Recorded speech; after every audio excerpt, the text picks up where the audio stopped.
Whew. Well, tomorrow we move, I think, 60 miles up north on the Mississippi River to another state park. I don't know the name of it.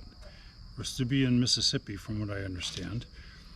So we'll be leaving Natchez, Mississippi, and right across the river, my favorite spot so far ever for reclaimed wood is in Vidalia, which is this place called, come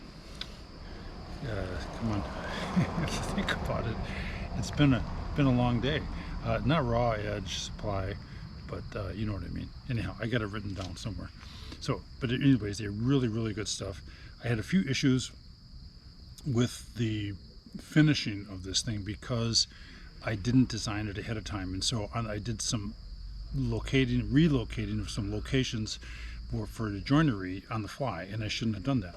I also used a wrong bit. I used a 3/8 inch bit on some stuff. I should have used a 1/4 inch bit, and that's going to cause some issues, but I'll fix it and I'll document the fixing of that. Other than that, everything's all cleaned up. It's 5 o'clock somewhere. It's certainly 5 o'clock here, and I'm all done. And I'm going to have a little dinner, and then we'll pack up tomorrow and head out, and then we'll catch up with the rest of the project then. Good seeing you so far.